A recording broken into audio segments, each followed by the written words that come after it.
සුබ දවසක් මගේ පුංචි යාළුවෝ හැමෝටම. අදත් ලස්සන චෙස් පාඩමක් අරගෙන තමයි මම ආවේ. අද පාඩමේ නම චෙක්මේට්. කලින් පාඩමක අපි ඉගෙන ගත්තා චෙක් කියන පාඩමක්. චෙක් කියන කොටසට අලුත් කොටසක් එකතු වෙලා චෙක් මේට් කියලා පාඩම තමයි ඔන්න අද අපි ඉගෙන ගන්න යන්නේ. බලන්නකො මේ චෙස් බෝඩ් එක දිහා. සුදු පිලට තමයි අදින් වාරේ හිමි වෙලා තියෙන්නේ. සුදු පිලයාගේ රුක්ව A8 කොටුවට අදිනවා. බලන්න දැන් මොකද උනේ කියලා. රුක් A8 ගියාට පස්සේ සුදු රුක්ගෙන් කළු කින්ට චෙක් ප්‍රහාරයක් එල්ල වුණා. ඉතින් අපි දන්නවා චෙක් ප්‍රහාරයක් එල්ල වුණාම අනිවාර්යයෙන්ම කින්ව චෙක් එකෙන් බේර ගන්න ඕන කියලා. ඉතින් බලන්නකො මේ බෝඩ් එකේ කළු කින්ට චෙක් ප්‍රහාරයක් එල්ල වෙලා තියෙන්නේ. ඔයා කළු පිල ක්‍රීඩා කරන ක්‍රීඩකයෙක් කියලා හිතලා මේ චෙක් ප්‍රහාරයෙන් බේරෙන්න ක්‍රමයක් හොයන්න ඕනේ. ඉතින් වීඩියෝ එක මුලින්ම නවත්තලා උත්තරේ හොයාගෙන ඊට පස්සේ වීඩියෝ එක ආයෙත් ප්ලේ කරන්න.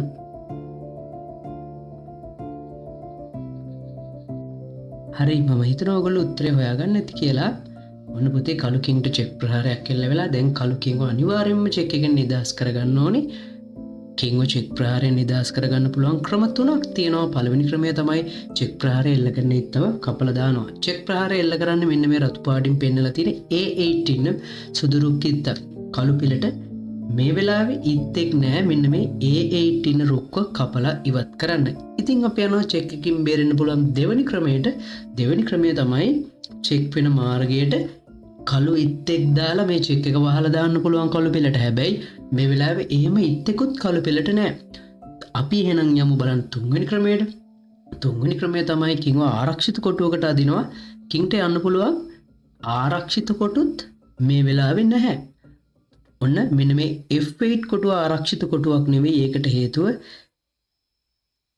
A8 ඉන රුක්ගෙන් චෙක් ප්‍රහාරයක් ඒ කොටුවට එල්ල වෙනවා. ඊළඟට F7 කොටුව ආරක්ෂිත කොටුවක් නෙවෙයි. රුක්ගෙන් චෙක් ප්‍රහාරයක් එල්ල වෙනවා. කින් එතනට ගියොත් මේ කොටුවට ගියත් රුක්ගෙන් චෙක් ප්‍රහාරයක් එල්ල වෙනවා කින්ට. මේ කොටුවට ගියත් රුක්ගෙන් චෙක් ප්‍රහාරයක් එල්ල වෙනවා කින්ට. එච්චට කොටුවට යන්නත් බෑ. රුක්ගෙන් චෙක් ප්‍රහාරයක් එල්ල වෙනවා කින්ට. ඉතින් කින්ට චෙක් ප්‍රහාරයෙන් බේරෙන්න පුළුවන් ක්‍රම තුනම පාවිච්චි කරලා බේරෙන්න බෑ.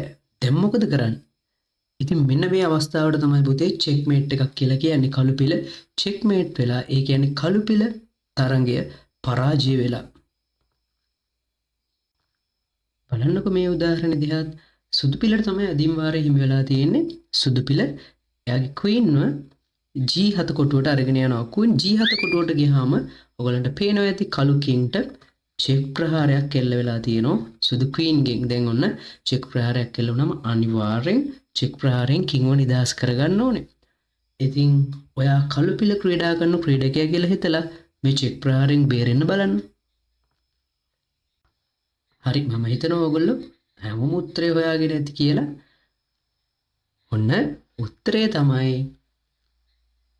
කින්ට චෙක් එකක් වුණාම කින්ව චෙක් එකෙන් බේර ගන්න ඕනේ. ක්‍රම තුනයි. පළවෙනි ක්‍රමයේ චෙක් ප්‍රහාරය එල්ල ගන්න ඉත්ත කපලා දානවා.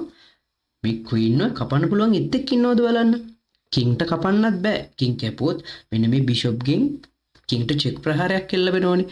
චෙක් වෙන වැඩ චෙස් ගේම් එකක කරන්න බෑ කියලා අපි දන්නවනේ. එහෙනම් කපන්න වෙන ඉත්තොත් නෑ. ඉන්නේ පෝන්ලා 3 දෙනෙක් නේ. ඒගොල්ලෝ යන්නේ ඉස්සරහට. පෝන්ලා කපන්නේ වී අකුර හැඩයට අපි දන්නවා. එහෙනම් පෝන්ලටත් මේ ක්වීන් කපන්න විදිහක් නැහැ. ඊළඟ ක්‍රමය තමයි චෙක් ප්‍රහාරය ඉත්තෙක් දාලා වහලා දාන්න පුළුවන්. ඉතින් මේ චෙක් එක එහෙම චෙක් එකකුත් නෙවෙයි. ඉත්තෙක් දාලා වහන්න බෑ. තුන්වෙනි ක්‍රමය ආරක්ෂිත කොටුවකට යනවා. කින්ට මේ කොටුවට යන්න පුළුවන්ද කියලා අපි බලමු. මේ කොටුවට යන්න බෑ. ක්වීන්ගෙන් චෙක් ප්‍රහාරයක් එල්ල වෙනවා.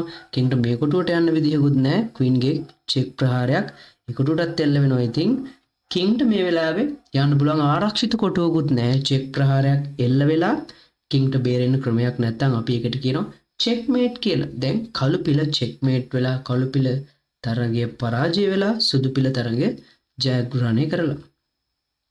චෙස් ක්‍රීඩාවේ ප්‍රධාන අරමුණ තමයි දුවේ පුතේ ප්‍රතිවාදී කින්ව අල්ලා ගැනීම. ප්‍රතිවාදී කින්ව අල්ලගන්න පිල ගේම් එක ජයග්‍රහණය කරනවා. දැන් මේ චෙක්මේට් කියලා කියන්නේ ප්‍රතිවාදී පිලේ කින්ව අල්ලගත්තාම දැන් ඔයගලට පේනවා ඇති කළු කින්ව චෙක්මේට් කරලා. ඒ කියන්නේ කළු කින්ව අල්ලගෙන කළු පිල තරඟයේ පරාජයටපත් වෙලා සුදු පිල තරගේ ජයග්‍රහණය කළා. ඉතින් චෙක්මේට් කියන එකේ තේරුම ඔයාටත් තේරුණා නම් මං හිතනවා ඔයා පාඩම හොඳට අහන් ඉඳපු කෙනෙක් කියලා.